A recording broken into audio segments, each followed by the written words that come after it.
Machiavelli never respected the man who moved first, because moving first means you've already run out of patience, and running out of patience is the most expensive tell in any negotiation, any conflict, and any room where power is actually being decided. You already know this feeling. The deal you rushed and later realized you'd have gotten better terms if you just waited a week. The argument you ended too early because the silence felt unbearable, only to watch the other person cave 3 seconds after you would have stayed quiet. The opportunity you grabbed the moment it appeared, instead of letting it come to you and revealing its real value first. By the end of this, you'll understand why patience isn't the passive virtue it's marketed as. It's the most aggressive move available to you, and almost nobody uses it correctly. Patience gets sold as calm, as zen, as the ability to not mind waiting. That's not what Machiavelli meant, and it's not what actually wins. Strategic patience isn't about being comfortable with delay. It's about understanding that time is a weapon only the disciplined person gets to use, because everyone else spends it out of anxiety before they even realize they've spent it. The first principle is that whoever needs the outcome fastest has already lost leverage, regardless of who holds the stronger position. Think about how this plays out in practice. 2 people negotiate. One of them has a deadline pressing on them. Real or self-imposed, it doesn't matter. The pressure is the same. The other person knows this, consciously or not, and slows down. Every pause costs the first person more than it costs the second, because time is not neutral between them.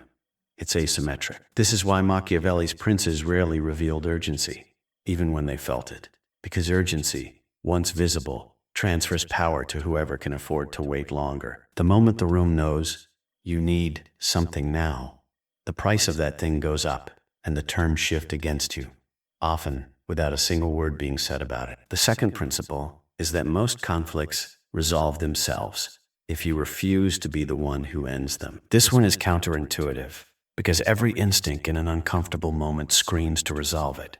Apologize first, concede first, fill the silence first, anything to make the discomfort stop. But the discomfort of an unresolved moment is not evenly distributed. Usually, one side feels it more urgently than the other, and whoever moves to end it first is almost always the side who felt it more. Machiavelli understood that the appearance of not needing resolution is itself a form of power, because it signals you can survive the tension longer than the other person can, and that signal alone changes how the other person negotiates with you. Machiavelli, even if neither of you says it out loud, here's what's worth sitting with, because it's the part most people skip past too fast. Patience only works as a weapon if it's real, not performed. A performed patience, arms crossed, waiting pointedly, making sure the other person notices you're waiting, is just impatience wearing a costume. It still telegraphs urgency, just inverted. Real patience doesn't need to be noticed to work. It works because you've genuinely detached your timeline from the outcome, which means there's nothing underneath the stillness for anyone to read. The moment your patience becomes a performance for someone else's benefit, it stops being patience and starts being a more sophisticated kind of pressure. And pressure, unlike patience, always eventually shows. The third principle is about timing the move itself, not just the waiting before it. Machiavelli's most enduring lesson wasn't wait forever. It was that the prince who waits past the point of opportunity has simply replaced one mistake, moving too soon, with another, moving too late. Patience without a decisive endpoint isn't strategy. It's avoidance wearing strategy's clothes. The strategic thinker isn't the one who waits the longest. They're the one who reads the exact moment the waiting has finished its work, when the other side has fully committed, when their position has fully revealed itself, when moving no longer costs anything, because the opponent has already used up what they had. That's the moment patience converts into action, and converting too late is just as costly as converting too early.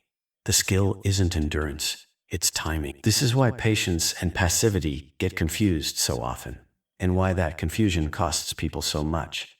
Passivity waits because it's afraid to act. Strategic patience waits because acting now would be premature. And the difference between those two states is invisible from the outside, but everything on the inside. One is driven by fear of the outcome.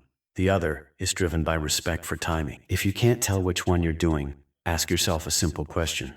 Are you waiting because you're gathering information? Or are you waiting because you're avoiding a decision you already know you need to make? Those are not the same silence, even though they look identical to everyone watching you. The final realization is this.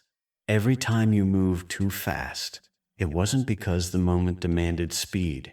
It was because you couldn't tolerate the tension of not knowing. Every rushed negotiation, every conflict you ended too early, every opportunity you grabbed before it had finished revealing its real terms, all of it traces back to the same root, which is a lower tolerance for uncertainty than the person you were up against. Machiavelli's patience was never about virtue. It was about who could sit inside not knowing the longest without flinching, because that person always sees more of the board before they commit to a move. Build that tolerance, and speed becomes something you choose instead of something anxiety chooses for you.